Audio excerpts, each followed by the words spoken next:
Tu es en couple depuis 6 mois avec Julien. Tout va bien, sauf une chose. Son ex revient dans la conversation. Pas tous les jours, mais assez pour que tu te demandes si tu es vraiment là ou si tu n'es qu'une transition. Il ne parle pas d'elle en mal, il dit qu'il a tourné la page. Pourtant, quand tu proposes un voyage à Rome, il répond « Ah, j'y suis allé avec elle ». Quand tu choisis un restaurant, il compare à celui qu'il fréquentait.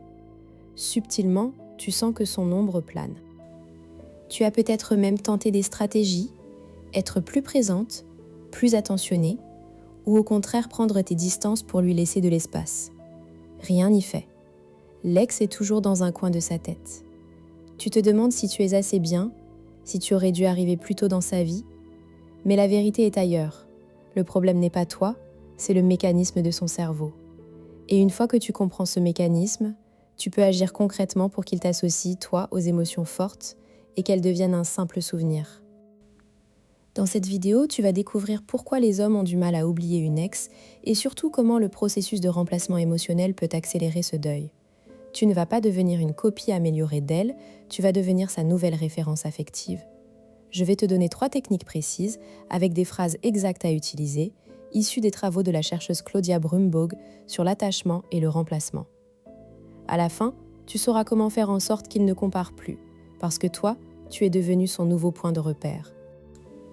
L'erreur commune, c'est de croire que pour faire oublier une ex, il faut en parler. Beaucoup de conseils populaires te disent « parle-lui de son ex, aide-le à en parler, sois une oreille attentive ». En réalité, les études en psychologie cognitive montrent que plus on évoque un souvenir, plus on le consolide. C'est le principe de réactivation mnésique. Chaque fois que Julien raconte son voyage à Rome avec son ex, il renforce les connexions neuronales autour de ce souvenir. Il ne l'oublie pas, au contraire, il l'ancre plus profondément. Autre fausse croyance, être la meilleure version de son ex. Si elle était brune, tu te teins en brune. Si elle aimait le rock, tu écoutes du rock. C'est une erreur. Le cerveau humain fonctionne par contraste et par nouveauté. Pour créer un nouveau lien fort, il faut des expériences uniques, différentes de celles vécues avec l'ex. Sinon, tu es juste une copie et le cerveau préfère l'original. Enfin, l'idée qu'il suffit d'attendre que le temps fasse son œuvre est trompeuse. Le temps ne fait rien tout seul. Ce sont les nouvelles expériences émotionnelles qui réécrivent l'histoire. Sans elles, les souvenirs restent intacts. Tu n'as pas à attendre, tu peux agir. Le cœur du problème, c'est que le cerveau de Julien a créé un schéma affectif autour de son ex. Ce schéma est un ensemble de connexions entre des lieux, des émotions, des sensations, des rituels. Quand ils voient un film qu'ils aimaient, un parfum qu'elle portait, ou même une émotion de manque, son cerveau active automatiquement ce schéma. C'est un réflexe. Pour qu'il t'associe, toi, à ces émotions, il faut créer un nouveau schéma plus fort. Claudia Brumbaugh, dans ses recherches sur le remplacement émotionnel, montre que les nouvelles relations amoureuses peuvent accélérer le détachement de l'ex à condition qu'elles offrent des expériences émotionnelles distinctes et intenses. Le mot-clé, c'est distinct. Il ne s'agit pas de copier, mais de surimprimer. Tu dois créer des moments émotionnellement chargés que lui seul partage avec toi et qui sont impossibles à attribuer à son ex. Concrètement, le cerveau compare en permanence les expériences présentes au souvenir. Si l'expérience avec toi est plus intense émotionnellement, le souvenir de l'ex perd en saillance. Si elle est moins intense, le souvenir reste dominant. Donc ton objectif est de devenir la source de ces émotions les plus fortes. Pas forcément positives, les émotions négatives fortes aussi, comme la surprise, l'excitation, l'anticipation. Prenons un cas concret. Sophie, 32 ans, architecte d'intérieur à Lyon. Elle sort avec Marc, 35 ans, consultant en marketing. Marc est divorcé depuis 2 ans, mais il parle souvent de son ex, Clara, avec qui il a vécu 5 ans. Sophie sent qu'elle vit dans l'ombre. Elle décide d'appliquer la technique du remplacement émotionnel.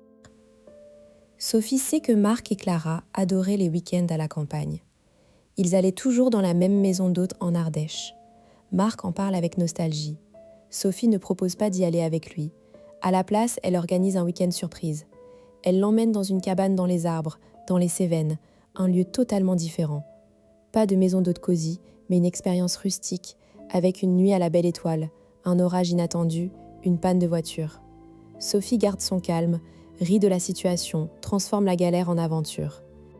Ce week-end crée une mémoire émotionnelle forte, surprise, adrénaline, complicité dans l'adversité, humour. Quand Marc repense à ce voyage, il ne peut pas le comparer à ceux avec Clara. C'est une expérience unique, intense, associée à Sophie. Le souvenir de Clara devient moins pertinent. De retour à Lyon, Sophie utilise une autre technique. Elle crée un rituel de couple qu'il n'avait pas avec Clara. Tous les dimanches soirs, ils cuisinent ensemble un plat d'une région française différente, sans téléphone, en écoutant une playlist qu'elle a créée. Marc attend ce moment avec impatience. Ce rituel devient une ancre émotionnelle quotidienne. Sophie remarque que, progressivement, Marc arrête de mentionner Clara. Il ne compare plus. Il dit même un jour « Je n'aurais jamais fait ça avec Clara. Elle n'aimait pas les surprises. » Sophie a réussi à faire pivoter son schéma affectif vers elle. Comment tu peux faire pareil dans ta vie ? D'abord, identifie les déclencheurs de son ex. Les lieux, les activités, les musiques, les plats qui activent le souvenir. Ne les évite pas systématiquement, mais ne les reproduis pas non plus.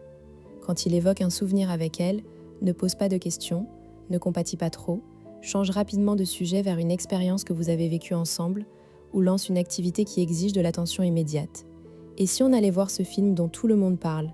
Ou tiens, goûte ce vin, dis-moi ce que tu en penses. Ensuite, deviens la source de nouvelles expériences. Propose des activités qu'il n'a jamais faites avec elle, un cours de poterie, un correspondance de catch, un karaoké. Peu importe que ce soit absurde, tant que c'est nouveau et que ça génère une émotion. L'erreur est de faire des choses trop neutres, dîner, cinéma, qui ne créent pas de marqueur émotionnel fort. Enfin, sois cohérente. Si tu crées de l'intensité émotionnelle via des disputes ou des crises, cela marche aussi, mais c'est toxique.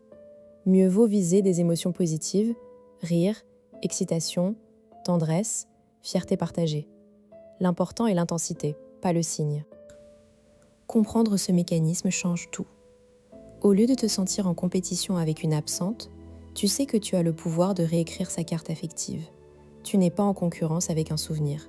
Tu construis un nouveau territoire. Chaque instant fort que vous vivez ensemble affaiblit le lien avec le passé.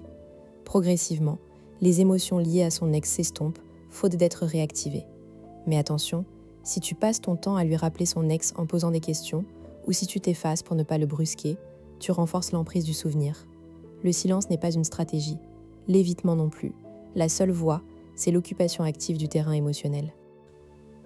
Maintenant, les 3 techniques concrètes. Technique 1, la surimpression sensorielle. Quand il est dans un état émotionnel neutre ou triste, par exemple, après une journée difficile, crée une association entre une sensation nouvelle et toi. Par exemple, masse-lui les tempes avec une huile essentielle à la menthe poivrée en lui parlant doucement. Fais-le 3 fois, à des moments différents. Ensuite, chaque fois qu'il sentira cette odeur, il pensera à toi. Tu remplaces l'ancienne association, parfum de son ex, par une nouvelle.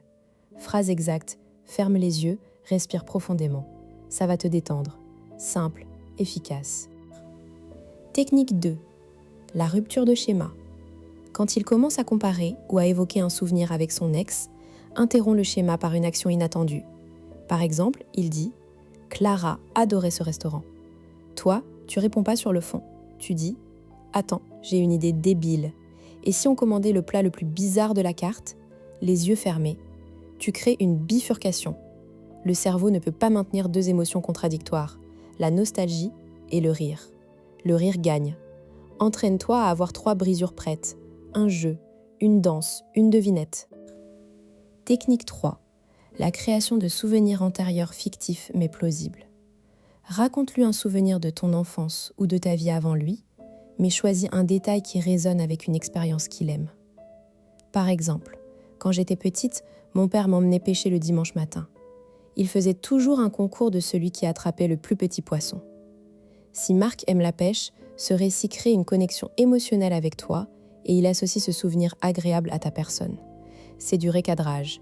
Tu lui fais vivre une émotion positive liée à ton passé, renforçant l'intimité. Tu pourrais penser, mais si je fais tout ça, je vais paraître manipulatrice ? En réalité, ce n'est pas de la manipulation, c'est de la construction de liens. Tu ne l'empêches pas de penser à son ex, tu l'aides à créer des liens plus forts avec toi. Les neurosciences montrent que l'amour est un processus actif, pas passif. Tu as le droit d'être intentionnel dans ta relation. Autre objection, et si ça ne marche pas parce qu'il est toujours amoureux d'elle, le remplacement émotionnel ne fonctionne que si la relation avec l'ex est vraiment finie.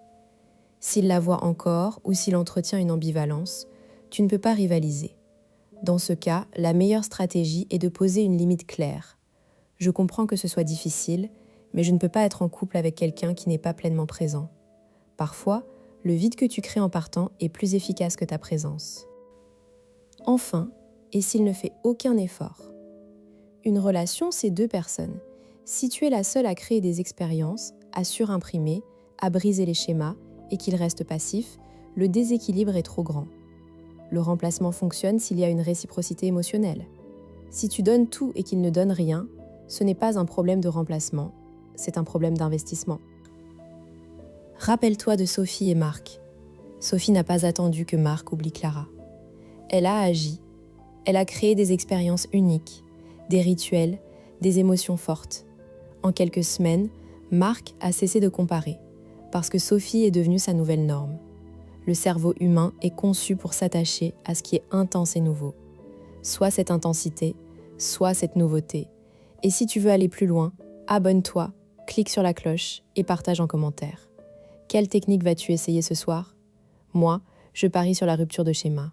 Allez, à toi de jouer.